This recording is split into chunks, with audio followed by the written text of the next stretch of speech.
Bharatiya Janata party के प्रत्याशी सांसद डॉक्टर महेश शर्मा जी का देवटा गांव में जिला पंचायत सदस्य रहे योगेंद्र भाटी जी के नेतृत्व में जोरदार स्वागत हुआ। यहां उनके स्वागत में कई घंटे लोग डटे रहे। इस मौके पर दादरी के विधायक तेजपाल नागर जी, जिला पंचायत अध्यक्ष अमित चौधरी जी के अलावा काफ़ी लोग पार्टी के यहाँ मौजूद थे। यहाँ पर सांसद डॉक्टर महेश शर्मा जी ने कहा कि गुर्जर बिरादरी का उन पर कर्ज है, वह उसे नहीं उतार सकते और उनकी कामयाबी में इस बिरादरी का बड़ा महत्वपूर्ण योगदान है। देखें क्या बोले सांसद डॉक्टर महेश शर्मा जी। कार्यक्रम के आयोजक योगेंद्र भाटी जी, नरेंद्र डाड़ा जी। देखें पूरा कार्यक्रम।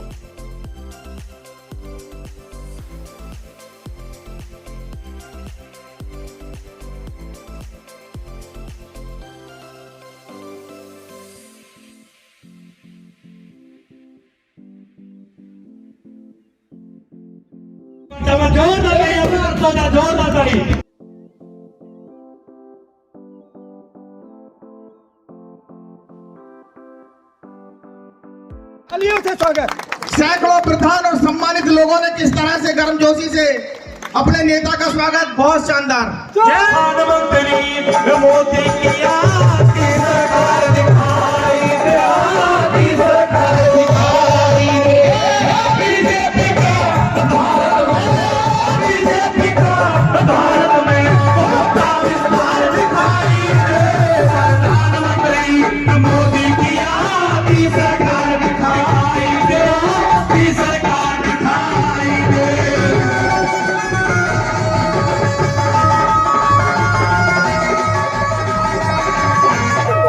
श्री महेश शर्मा हमारे क्षेत्र में, श्री महेश शर्मा हमारे क्षेत्र में है जन जन के प्यारे, गरीब और मजदूर किसानों की आंखों के तारे, की आंखों के तारे।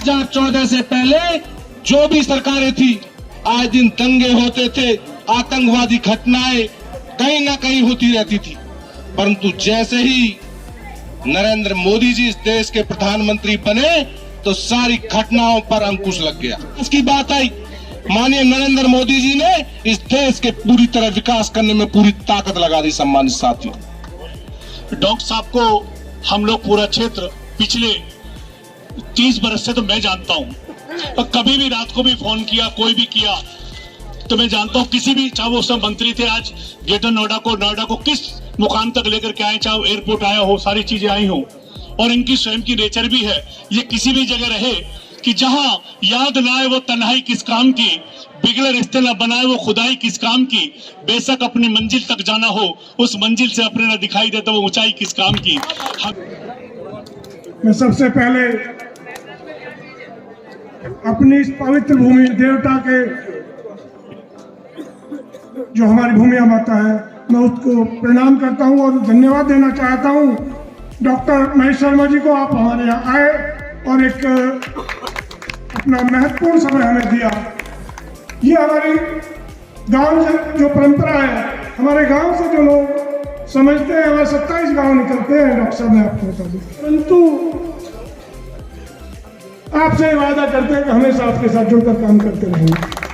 हमें आपसे कुछ नहीं चाहिए, जैसे सुना है कि हर गांव में डिमांड होती है। आप सांसद बनकर, मैं समझता हूं कि पूरे देश में सबसे ज्यादा वोटों से आप जीत कर जाए, यही हमारी तमन्ना है, यही हमारी इच्छा है।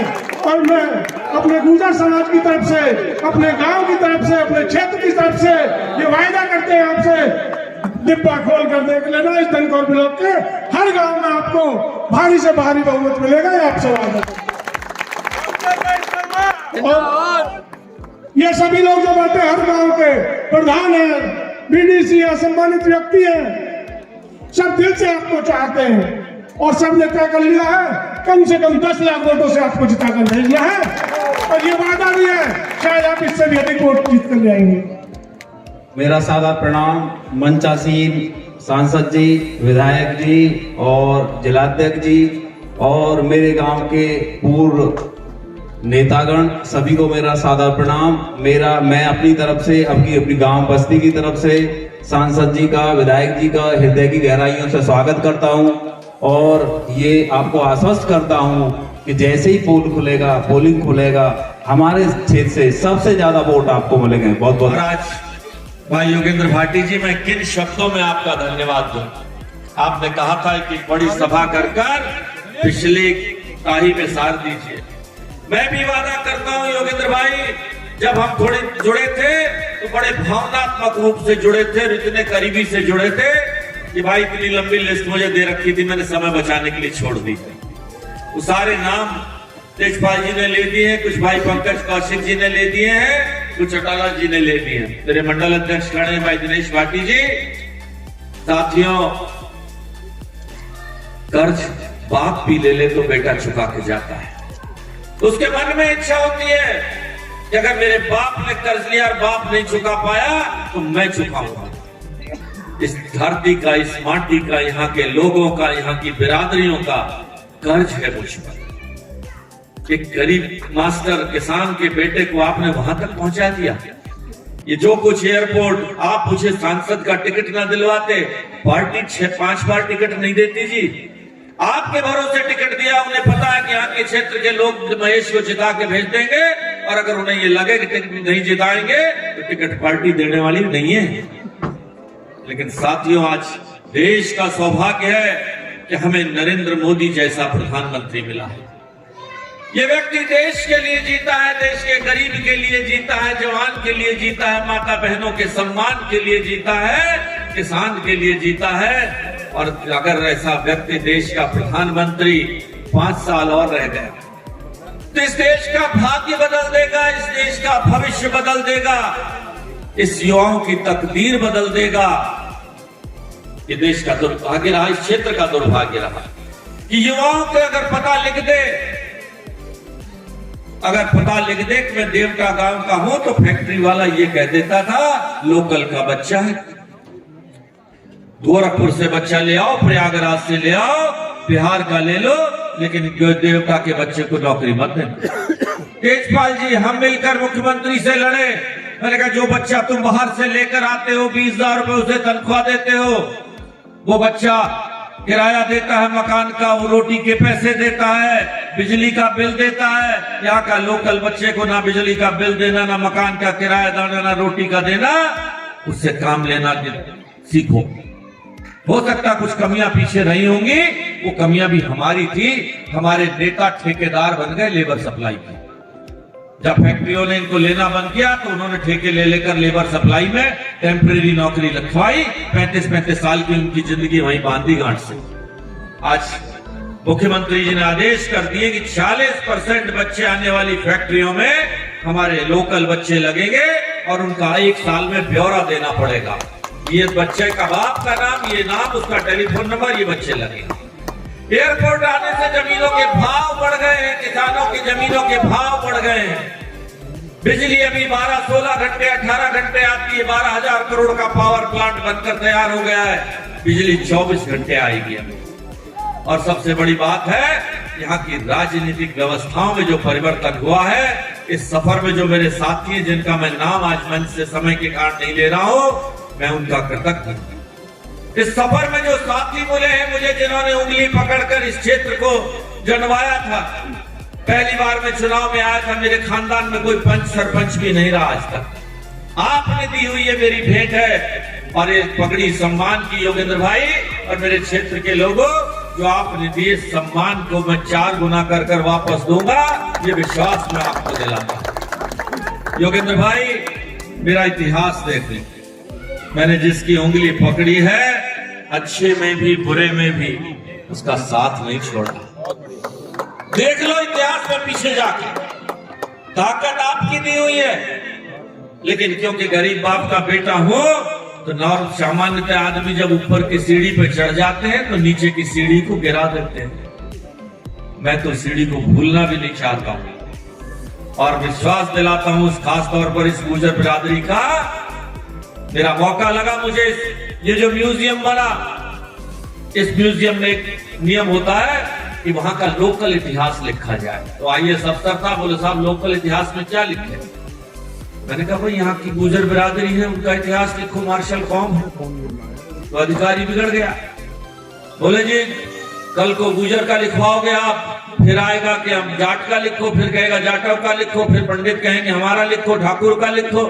मैंने कहा भाई इस क्षेत्र की पहचान गुजर बिरादरी से है, ना ठाकुर से है, ना जाट से है, ना जाटव से है, ना पंडित से। और आज वहां 1008 साल का इतिहास, जिसका उद्घाटन माननीय प्रधानमंत्री नरेंद्र मोदी और योगी जी कर चले गए हैं, आने वाली पीढ़ियां उस इतिहास को पढ़ेंगी। 1008 साल का इस गुजर बिरादरी का इतिहास, 283 करोड़ रुपए मेरे पास बचे हुए थे, 31 मार्च को वो खत्म हो रहे थे। ये म्यूजियम बनकर परी चौक पर बनकर दीनदयाल उपाध्याय शोध संस्थान के रूप में बन गया है। बस विश्वास दिलाता हूं, जो लोग गाल बजाई कर ये कहकर चले गए कि महेश शर्मा गुजर विरोधी है, मैंने पूछा भाई कोई एक घटना तो बता दो। बोले हाँ आप बहुत बड़े गुजर विरोधी हो। मैंने क्यों, क्या हो गया? बोला आपने तेजपाल। साथियों, मेरे बुजुर्गों, मेरी बिरादरी के लोगों, वैसे तो साफ जात में मिलकर मुझे विधायक सांसद बनाया है, लेकिन इस बिरादरी के लोगों को मैं विश्वास दिलाता हूं, जिस बिरादरी ने मुझे 80 साल के बुजुर्ग ने भी पघायते नहीं बैठने दिया खाट पर मैं चुनाव प्रचार के दौरान, जिस जात बिरादरी ने मुझे मान दिया, सम्मान दिया, पहचान दिया, और जहां मेरा जीना मरना, मेरी सामाजिक, मेरी डॉक्टरी की जिंदगी, मेरी राजनीतिक जिंदगी जहां पर हो, इतना बेवकूफ मैं नहीं हूं उस बिरादरी का अपमान करो या उस बिरादरी के खिलाफ में कोई काम करो। मैं विश्वास दिलाता हूं, आज गुरुजी वेदपाल जी जैसे यहाँ शख्सियत यहाँ बैठी है, के शर्मा जी जैसे लोग बैठे हैं यहाँ, और बिरादरी के लोग बैठे हैं, भाई सुखबीर जी बैठे हैं, कि कभी कोई ऐसा काम ना किया है ना करूंगा। और आप सबके चरणों में नमन करते हुए इस बार मोदी जी के हाथ और मजबूत कर दो। ये मोदी और योगी की जोड़ी देश का भाग्य बदल देगी। बस आधा मिनट में अपनी बात खत्म कर रहा हूं। आपके पास आएंगे लोग, बिरादरी की बात करेंगे, नागरवाद की करेंगे, भटनेर की बात करेंगे, रिश्तेदारी निकालेंगे, विदाई की रस्म मांगेंगे, सब कुछ कर देना, सारा सम्मान कर देना। विदाई के 101 रुपए बनते हो, 202 दे देना, लेकिन पूछ लेना देखो तुम्हारी नेता प्रधानमंत्री बन रही है क्या? बहन जी की एक भी सीट नहीं है यूपी में, एक भी नहीं है। अगर प्रधानमंत्री बन रही हो तो तुम आगे चलो, हम तुम्हारे गल चले, लेकिन जब बढ़ने की कोई 1% का 4% भी उम्मीद ना हो तो उनका क्या करोगे? क्या अखिलेश भैया जिनकी कुल 3 सीट है, 273 चाहिए, क्या देश के प्रधानमंत्री बन रहे हैं क्या? ये चुनाव देश के प्रधानमंत्री का है, और प्रधानमंत्री में नरेंद्र मोदी का कोई सानी नहीं है, उनके सामने कोई खड़ा दूर दूर तक नजर नहीं आता है। उसी मोदी के हाथ मजबूत करने की अपील कर और जो तेजपाल जी ने कही है, बारीकी से एक एक मोहल्ले का वोट, एक एक गांव का वोट, एक एक परिवार के वोट को हमारे कार्यकर्ता लगेंगे, उनको वोटिंग बूथ तक ले जाएंगे। सोनदास जी